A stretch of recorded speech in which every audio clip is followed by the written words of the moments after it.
Magandang umaga po sa ating lahat, mga kapatid. Magandang umaga po, Padre. Araw ng Lunes sa ika-4 na linggo ng Kwaresma at nagpapatuloy tayo sa ating pagninilay upang tunay na tayo makapasok sa mahahalagang araw ng pagpapakasakit, paghihirap, kamatayan at muling pagkabuhay ng ating Panginoon. Sa ating ebanghelyo, narinig natin kung papaanong sa pamamagitan lamang ng salita na pagaling ni Jesus ang isang may sakit kahit wala ito sa kanyang harapan. Ganito kamakapangyarihan ang salita ng Diyos.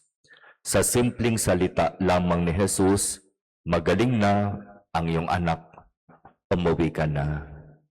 Nangyari ito at naging totoo doon sa sinasabing naghihingalo at malapit ng mamatay.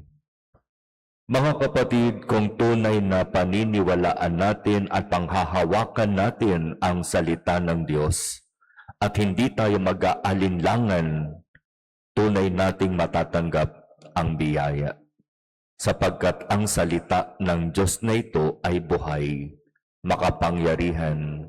Inihahalin tulad ito sa tabak na may magkabilang talim, na napakatalas,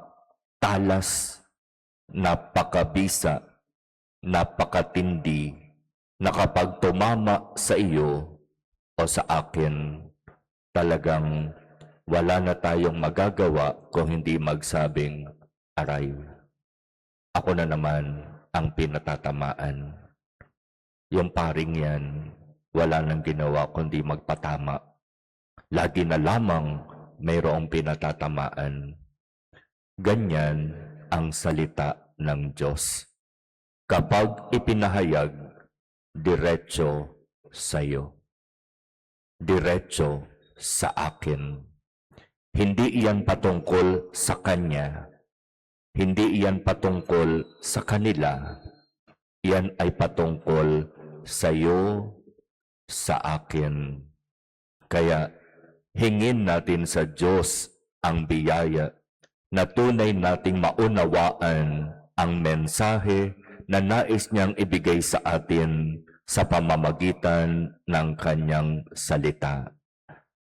At ang mensaheng ito na ipapahayag ng Diyos sa atin sa pamamagitan ng kanyang salita ang malinaw na sagot niya sa ating mga kahilingan.